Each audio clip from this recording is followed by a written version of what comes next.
that's what it comes down to, right? That's faith. You Yeah. trusted. You're like, here's this message being shown to me, and a little tiny voice inside of me is saying like, this is what that means, and trusting that little voice. That's your intuition. And we live in a society with a lot of noise from the frequencies and the towers and the toxic food and all these things. It's all noise, and it's like blocking our ability to effectively hear the real voices or the subtle voices that are guiding us all the time. It's all just built as a distraction to keep us off the divine path in a way. Well, yeah, but also the polarity gives us the experience of That this is journey, true. because if we didn't have that, and let's say, I mean, there's a lot of very highly evolved souls on the planet right now. If there wasn't all these things being used against us to hold us down, if that didn't exist, like we would have already been smooth sailing. And it's like, oh, what's the point? Yeah, that's true. Cause like without the polarity, I wouldn't even be here talking to you right now, honestly, because that's what ultimately led me to my awakening personally. I When would it's imagine for a lot of people too. we need that resistance to grow, and we're here to grow and to learn.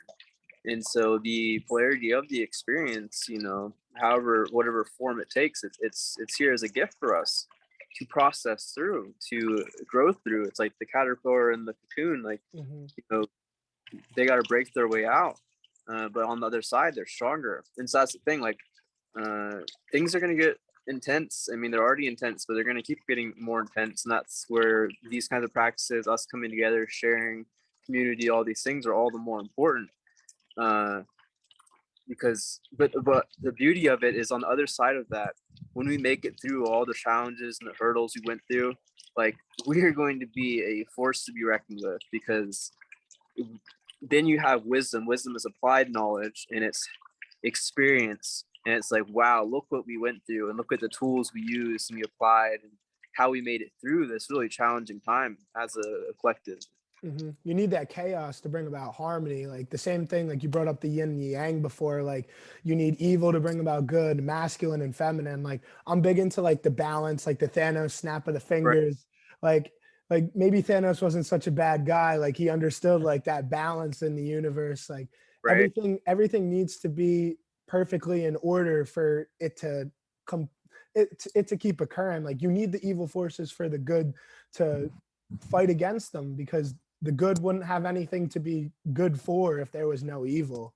Yeah, and the evil is a good thing, or like that evil polarity, because like it allows us to, it's the best teacher in a sense, because it allows us to love and accept those evil entities or whatever, the matrix, the government, all that stuff. It allows us to love them, and that's the hardest thing, to love your enemy, right?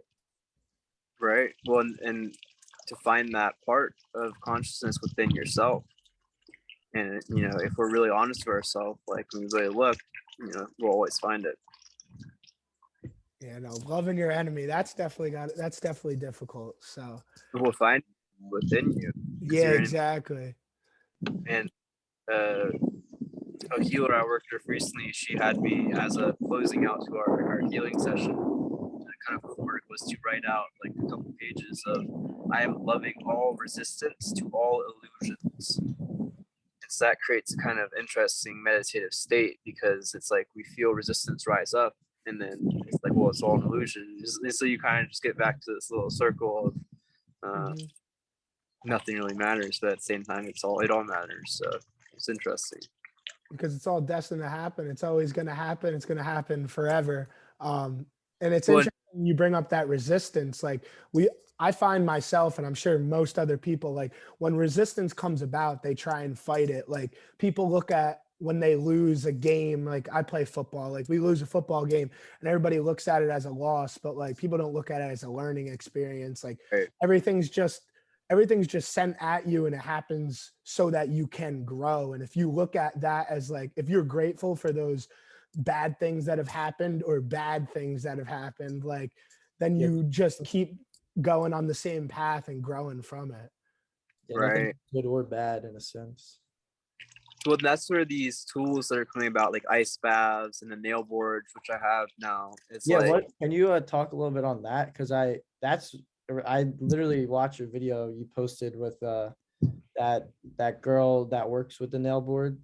Yes, essentially. And all like that. I saw that and I was like, wow, that's pretty, like that was the first time I ever like seen it. I was like, that's pretty like crazy. That's an ancient technology. Like you have all the meridian organ systems that are in your feet, and so the cool thing about the nails is wherever your organ systems are flared up, it's going to show you through the pain signals. But everything will relax, so it will actually open up. You have to surrender to it. Is the key. If you fight it, it will kick you out. It's the same with the ice. The same with Sananga. I don't know if you're familiar with Sananga, but it's a What's plant that? medicine. They're eye drops, and it burns extremely bad on your eyes. But if you surrender to it, it's actually quite a beautiful experience, and it has very healing effects for astigmatism and other things like that.